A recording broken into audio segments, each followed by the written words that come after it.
নমস্কাৰ মই এজে মই অকলকে আমাৰ হেজে টিউটৰিয়েল ইউটিউব চেনেলটোলৈ স্বাগতম জনাইছোঁ পুনৰবাৰ আমি আজি টিচাৰ মিউচুৱেল ট্ৰান্সফাৰৰ সম্পৰ্কত আলোচনা কৰিম যে আমাৰ যিসকল ছাৰ বাইদেৱে মিউচুৱেল ট্ৰান্সফাৰ অলৰেডি এপ্লাই কৰিছে বা কৰিব একেসকলৰ পৰা দুটা প্ৰশ্ন আহে যে টিচাৰ 1 আৰু টিচাৰ 2ৰ ডিফাৰেন্স কি আৰু এটা প্ৰশ্ন মোক প্ৰায় সোধে যে ছাৰ মই আৰু মোৰ পাৰ্টনাৰজনে মিউচুৱেল ট্ৰান্সফাৰ এপ্লাই কৰিলোঁ কিন্তু মোৰ এটা ডাউট আছে তেতিয়া মই কওঁ কি ডাউট তেতিয়া কয় যে মই নজনাকৈ মোৰ পাৰ্টনাৰজন এতিয়া মিউচুৱেল ট্ৰান্সফাৰটো উইথড্ৰ কৰি ল'ব নেকি চ' সেই কুৱেশ্যনটো বহুতৰে আছে বহুতে ডাউট কৰে ই যদি যাব মন নাই বা এপ্লাই কৰিব দিলে বেলেগ এজন পাৰ্টনাৰ পোৱাৰ কাৰণে সি মনে মনে উইথড্ৰ কৰি দিলে চোৰৰ নিচিনাকৈ তেতিয়াহ'লে মোৰ কি হ'ব চ' এনেধৰণৰ ডাউট থাকে বা বহুতে চিন্তাও কৰে যে মোক এপ্লাই কৰিব দি ই যদি পাছফালৰ পৰা ডেগাৰ মাৰি দিয়ে এক কাটাপ্পা নিচিনাকৈ বাহুবলী চিনেমাখনৰ নিচিনাকৈ তেতিয়াহ'লে কি হ'ব চ' এই কথাটোৰ বিষয়ে আজি আলোচনা কৰিম যিহেতু সেইটো বহুত ইম্পৰ্টেণ্ট জানিবলগীয়াও বিষয় চ' আপোনালোকে লাষ্ট মমেণ্টলৈকে চাব গোটেইখিনি বিষয়বস্তু ইয়াতে শ্বেয়াৰ কৰিম আৰু লাষ্ট মমেণ্টত আপোনালোকক ক'ম যে একচুৱেলি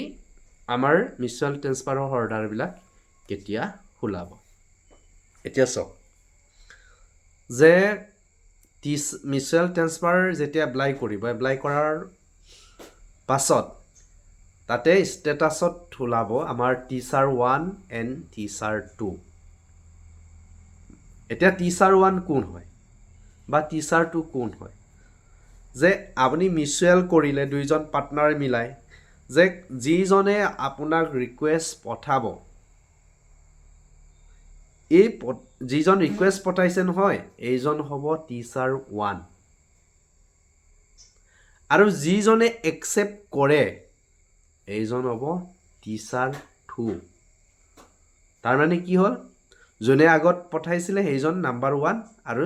যিজনে একচেপ্ট কৰিছে এইজন নাম্বাৰ 2 ঠিক তেনেকৈ যেতিয়া আপোনালোকৰ মিউচুৱেল ট্ৰান্সফাৰৰ অৰ্ডাৰ ওলাব ছেম টাইমত টিচাৰ 1 জনে ৰিলিজ লৈ টিচাৰ 2 যোনে য'ত কৰি আছে তাত যাব লাগিব বা তাত একেতে এক নম্বৰজন ৰিলিজ লোৱাৰ পাছত ছেকেণ্ডজনে ল'ব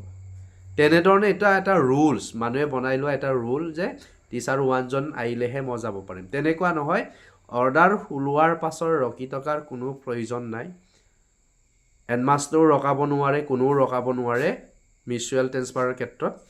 জাষ্ট দুইজনে নিজৰ নিজৰ বিদ্যালয়ৰ পৰা ৰিলিজ লৈ গুচি আহিব লাগে ইয়াতে টিচাৰ 1 বুলি বিশেষ এটা একো নাই জাষ্ট এটা মানুহে কয় যে টিচাৰ 1 জনে ৰিলিজ লোৱাৰ পাছতে টিচাৰ 2য়ে ল'ব পাৰে চ' সেইটো একো নাই বুজাবুজি হ'লে হৈ গ'ল বা হেডমাষ্টাৰ দুইজনে সমানে একে টাইমত ৰিলিজ ল'লে ইজনে ইখন স্কুলত জইন কৰিলে বছ তাত কোনো প্ৰশ্ন নাই অ'কে এইটো ক্লিয়াৰ তাৰ টিচাৰ 1 জনে নাযাওঁ বুলি ক'লে টিচাৰ 2য়ে জোৰ কৰিব নোৱাৰে বা টিচাৰ 2য়ে নাযাওঁ বুলি ক'লে টিচাৰ 1য়ে জোৰ কৰিব নোৱাৰে এইবিলাক প্ৰশ্ন নাই মিউচুৱেল ট্ৰান্সফাৰটো সম্পূৰ্ণ বুজাবুজিৰ মাজত হয় অ'কে আই থিংক এই পইণ্টটো ক্লিয়াৰ হ'ল নাও ছেকেণ্ড পইণ্টটো আছিলে যে দুইজনে এপ্লাই কৰিলোঁ এজনে বেলেগ এজন বেটাৰ অপশ্যন পোৱাৰ কাৰণে মনে মনে উইথড্ৰ কৰি বেলেগ এজনত এপ্লাই কৰি দিলে কি হ'ব এতিয়া যে বেটাৰ মানুহে যিহেতু প্ৰত্যেকটো মুহূৰ্তত এনি মমেণ্ট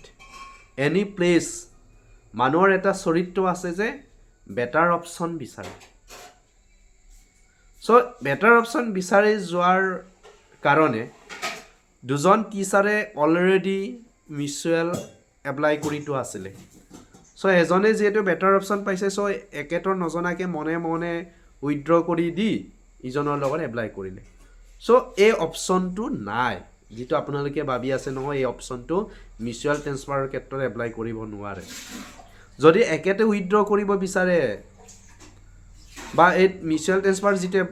এপ্লাই কৰিছিলে যদি সেই এপ্লাইটো যদি আপোনালোকে উইথড্ৰ কৰিব বিচাৰে তেতিয়াহ'লে দুয়োজনে মিলি HRMS খোলোতে যিটো ইমেইল দিছিলে এই ইমেইলৰ থ্ৰুৱেদি আপোনালোকে মেইল কৰিব লাগিব এপ্লিকেশ্যন লিখিব লাগিব এপ্লিকেশ্যনত আপোনালোকৰ ৰোড নাম্বাৰ টিচাৰ কোড আধাৰ নাম্বাৰ এভৰিথিং মেনশ্যন থাকিব লাগিব যিটো আপোনালোকৰ এপ্লাই কৰাৰ পিছত ষ্টেটাছ দেখায় পেণ্ডিং ষ্টেটাছত গ'লে যিটো ডিটেইলছ দেখায় এই ডিটেইলছটো ভৰাই পেলাই দুয়োজনে মেইল কৰিলেহে উইথড্ৰ হৈ যাব মন গ'ল আজি দুয়োজনৰ মাজত কিবা খাজিয়া হ'ল কথা লাগি চ' উইথড্ৰ কৰি দিব নেকি তেনেকুৱা নহয় এনেকুৱা কোনো মই পাইছোঁ যে এনেকুৱা হ'লে কি হ'ব চ' এজনে ওৱান ছাইডৰ পৰা এইটো বস্তুটো উইথড্ৰ কৰা নহয় দুয়োজনে কৰিব লাগিব তেতিয়া উইথড্ৰ কৰিব পাৰিব তেনে চিষ্টেমটো থকা হ'লে দেখোন আজি মোক বেয়া পালে উইথড্ৰ কৰি দিম কাৰোবাক কাইলৈ বেলেগ নিয়াৰেষ্ট প্লেচত পালোঁ উইথড্ৰ কৰি দিম তেনেকুৱা হ'লেহেঁতেন চ' এইবিলাক অপশ্যন নাই তাৰ কাৰণে আপোনালোকে একো চিন্তা কৰিব লগা নাই তাৰ আগতে আপোনালোকক কওঁ যে আপোনালোকৰ যদি mutual transfer related HRMS related যদি কিবা কাম বা ইছ্যু আছে তেতিয়াহ'লে আমাক যোগাযোগ কৰিব পাৰে ওপৰত দিয়া নম্বৰটোৰ লগত এতিয়া আহিছোঁ লাষ্ট পইণ্টটো যিটো মই কৈছিলোঁ যে মিউচুৱেল ট্ৰেন্সফাৰ যিহেতু আমাক কৰিব দিছে তেতিয়াহ'লে আমাৰ ট্ৰেন্সফাৰ অৰ্ডাৰ কেতিয়া ওলাব সকলোৰে মন যায় যে কেতিয়া ওলাব চাওক লাষ্ট ইয়েৰ যেতিয়া মিউচুৱেল ট্ৰেন্সফাৰ ওলাইছিলে বা ওলাব বুলি CM EM কৈ আছিলে যে জুলাই বা গৰম বন্ধত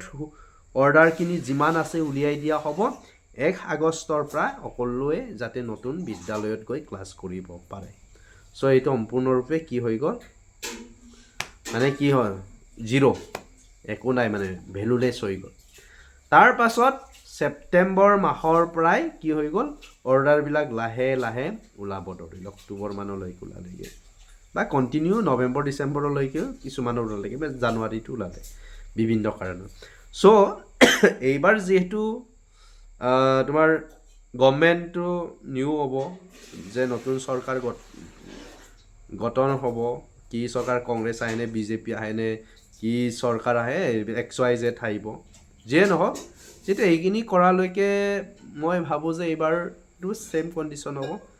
যে জুলাই আগতটো নিদিয়ে এইটো জনা কথা চ' আগষ্ট ছেপ্টেম্বৰ আগষ্ট মানৰ পৰা এইবাৰ অৰ্ডাৰখিনি ওলাব চ' এইটো আনঅফিচিয়েল হয় জাষ্ট মই এইটো অনুমান কৰিহে কৈছোঁ দেই এইটো আগষ্টৰ পৰা ওলাব বা আগষ্ট ছেপ্টেম্বৰটো ফিক্স কিন্তু জুন জুলাইত নোলায় এইটো মিছা কথা কেতিয়াও এইটো নহয় কাৰণ বহুতখিনি কথা থাকে আপোনাক যদি জুলাইত মিউচুৱেল অৰ্ডাৰটো উলিয়াই দিয়াত ইয়াতে লিখা থাকে যে উইদিন 7 ডেজ বা 15 ডেজ বা 10 ডেজ ভিতৰত আপুনি নিউ স্কুলত জইন কৰিব লাগে তেনেদৰে লিখা থাকিব গৰম বন্ধৰ সময়ত কি হেডমাষ্টাৰ কি এই পাকঘৰত বিচাৰি কাৰোবাৰ চাংঘৰ কাৰোবাৰ সেই কিবা জংঘলত থাকিব কিছুমানে তাত বিচাৰি কি জইন কৰিব নেকি এইটো হ'ব নোৱাৰে আগষ্ট ছেপ্টেম্বৰ তেনেকুৱা সময়তে আপোনালোকৰ মিউচুৱেল ট্ৰেন্সফাৰৰ অৰ্ডাৰখিনি ওলাব এনিৱে থেংক ইউ ছ' মাছ আৰু আমাৰ ইউটিউব চেনেলটো সকলোৱে কণ্টিনিউ ছাপোৰ্ট কৰি যাব